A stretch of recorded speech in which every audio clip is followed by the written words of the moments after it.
दर्शकों नमस्कार, राम राम, जय श्री राम और जय माता दी। मैं हूँ अश्विनी मगोत्रा और आप देख रहे हैं अपना पसंदीदा न्यूज चैनल जम्मू तरकश। शाम का वक्त मैं और कुछ चुनिंदा समाचार। तो चलिए पहले समाचार सुन लेते हैं। दर्शकों, एक छोटी सी प्रार्थना कि मैं अपनी समाचार शुरू करूं इससे पहले मेरा एक चैनल भी है जम्मू तरकश के नाम से, लिहाजा मेरी प्रार्थना है कि मेरे उस चैनल को भी सब्सक्राइब कर दीजिए, उसे शेयर और लाइक भी कीजिएगा। दर्शकों, पिछले 2 दिन से भारतीय इंडस्ट्री, बॉलीवुड इंडस्ट्री के मशहूर एक्टर धर्मेंद्र, उनकी तबीयत खराब है और वो अस्पताल में भर्ती है। लेकिन मैं आपको बताना चाहता हूँ कि क्या आप जानते हैं कि आज की तारीख में, जैसे आज 2 नवंबर 2025 का दिन है, तो आज की तारीख में धर्मेंद्र का असल नाम क्या है? दरअसल 1975 में जब शोले फिल्म आई थी, जिसमें धर्मेंद्र ने वीरू का रोल किया था, उस फिल्म की शूटिंग के दौरान हेमा मालिनी और धर्मेंद्र दोनों इतने करीब आ गए थे कि अब धर्मेंद्र हेमा मालिनी से शादी करने के लिए पूरी तरह तैयार थे और बेचैन भी थे। लेकिन हिंदू धर्म की वजह से वो उससे शादी नहीं कर पा रहे थे, क्योंकि हिंदुओं में एक पत्नी के रहते हुए पति दूसरी शादी नहीं कर सकता। इसी कारण उस समय धर्मेंद्र ने हेमा मालिनी से शादी करने के लिए इस्लाम धर्म अपना लिया था और उन्होंने उस समय अपना नाम दिलावर खान रखा था और दिलावर खान बनकर ही उन्होंने हेमा मालिनी से उस समय शादी की थी। अगला समाचार यह है दर्शकों कि क्या आपने कभी ऐसा सुना है कि कोई एक छोटा सा आइलैंड हो, कहीं पर भी हो, और उस पर 2 देश राज करते हों और उन 2 देशों में कभी आपस में इस बात के विवाद को लेकर कभी युद्ध भी ना हुआ हो? ऐसा कभी हो नहीं सकता, लेकिन ऐसा भी है और मैं आपको बता रहा हूँ कि फ्रांस और स्पेन के बीच एक ऐसा आइलैंड है जिस पर ये दोनों देश, फ्रांस और स्पेन, 6 महीने एक एक करके राज भी करते हैं और इस द्वीप का नाम फिजेंट द्वीप है, जिसे फ्रेंच और स्पेनिश में फेसेंस द्वीप कहा जाता है। जैसा मैंने आपको बताया कि इस द्वीप को लेकर इन दोनों देशों के बीच कभी कोई झगड़ा नहीं हुआ है और यही परंपरा कि एक एक करके दोनों देश राज करेंगे 350 सालों से चली आ रही है। यह आइलैंड 1 फरवरी से 31 जुलाई तक स्पेन के पास रहता है, जबकि बाकी के 6 महीने यानी कि 1 अगस्त से लेकर 31 जुलाई तक, ये 31 जनवरी तक ये फ्रांस के पास रहता है।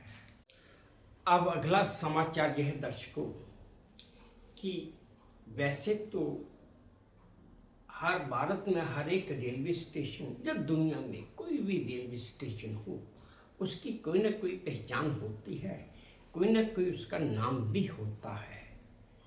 उस स्टेशन, रेलवे स्टेशन 24/7/365 डेज यानी कि पूरा साल हर रोज खुले ही रहते हैं।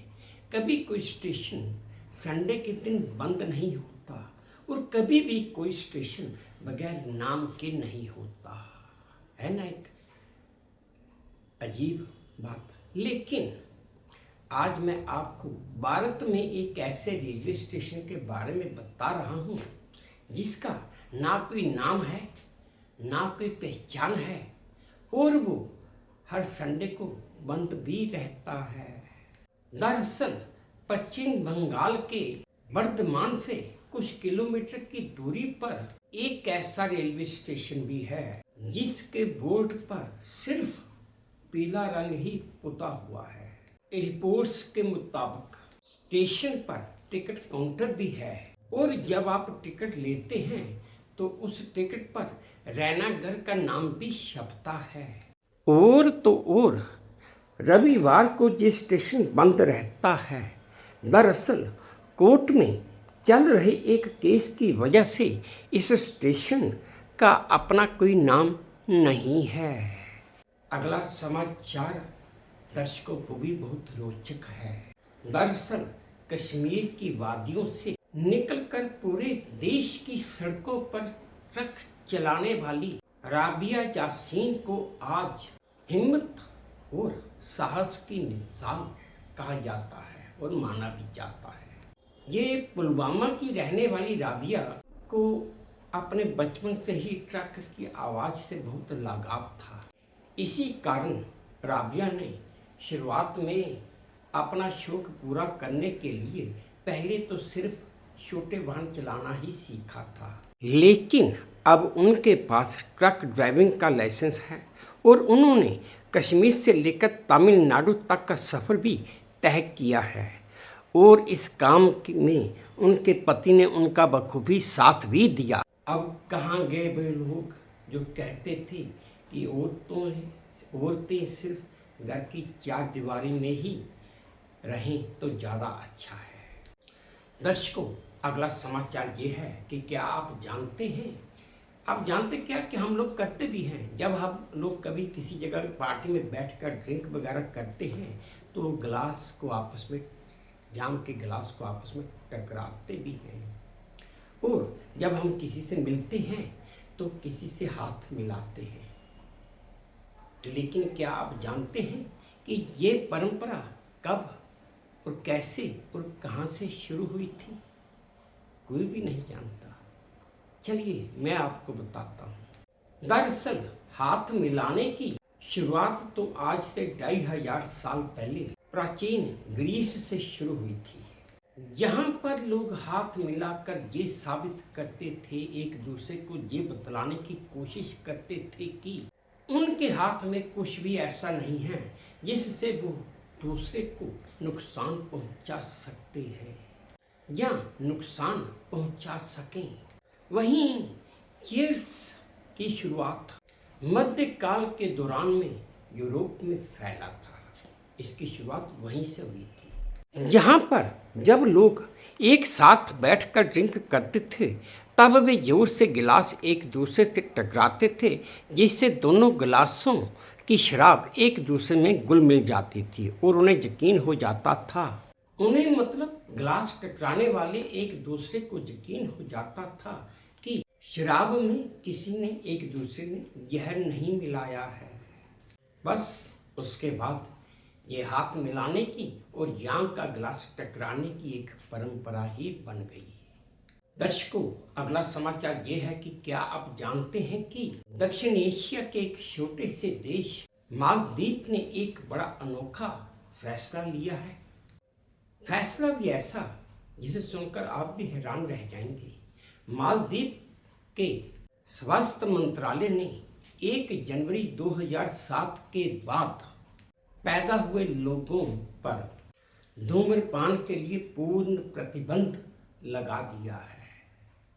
और तो और ये बैन वहाँ पर आने वाले पर्यटकों यानी कि टूरिस्टों पर भी लागू होगा।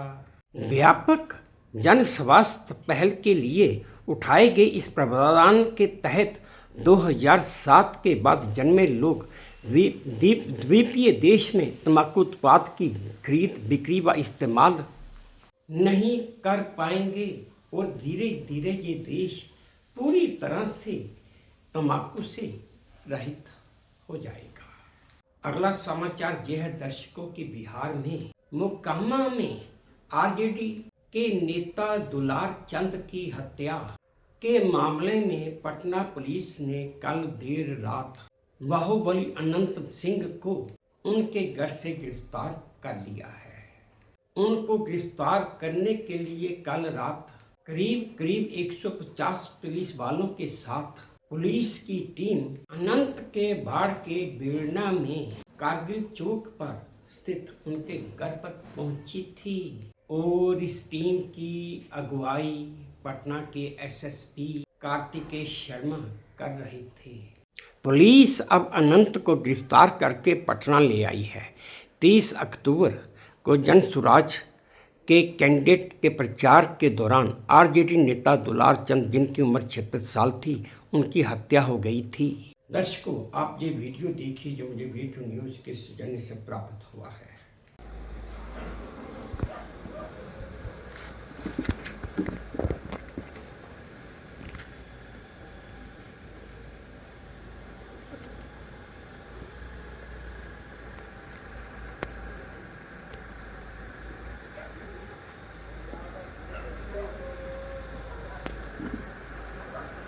दर्शकों, आज का आखिरी चुनिंदा समाचार ये है कि मिस्र में दुनिया के सबसे बड़े म्यूजियम ग्रैंड इजिप्शियन को आम जनता के लिए खोल दिया गया है। वहाँ के राष्ट्रपति अब्देल फतेह अल सीसी के साथ दुनिया के कई देशों के नेता इस उद्घाटन समारोह में शामिल हुए थे। क्या आप जानते हैं कि इस म्यूजियम को बनाने में करीब करीब $1 अरब की लागत आई है और इस म्यूजियम में करीब करीब 1 लाख से अधिक प्राचीन वस्तुएं रखी गई हैं, जो मिस्र के 7000 साल के पुराने इतिहास को दिखाती भी हैं। इस ग्रैंड इजिप्शियन म्यूजियम की सबसे बड़ी खासियत ये है कि यहाँ पर बाय किंग तुतनखामेन की कब्र भी है। दर्शकों, आप ये वीडियो देखिए जो मुझे वीटू न्यूज़ के सौजन्य से प्राप्त हुआ है। दर्शकों, ये उस ग्रैंड इजिप्शियन म्यूजियम का वीडियो जो मैं आपको इसकी ओरिजिनल आवाज़ बंद करके आपको खुद बता रहा हूँ, बाकी वीडियो आप देख ही रहे हैं। दरअसल इस वीडियो में एक म्यूजिक बना हुआ है और उस वजह से मुझे इसकी आवाज़ बंद करनी पड़ी है। दर्शकों, ये थे आज के कुछ चुनिंदा समाचार जो मैंने आप सबके साथ साझा किए। उम्मीद करता हूँ आपको ठीक लगे होंगे। अगर ठीक लगे हैं तो मेरी वही प्रार्थना कि प्लीज़ मेरे इस चैनल को लाइक कर दीजिए, शेयर कर दीजिए और सब्सक्राइब भी कर दीजिए। और हाँ, अपने कमेंट्स मेरे कमेंट बॉक्स में ज़रूर डालिए ताकि मैं उन्हें भी ध्यान से पढ़ सकूँ। बस अब इसी उम्मीद के साथ आप सबसे विदा लेता हूँ कि आप अपना भी ध्यान रखेंगे, अपने देश का भी ध्यान रखेंगे। जय भारत और धन्यवाद।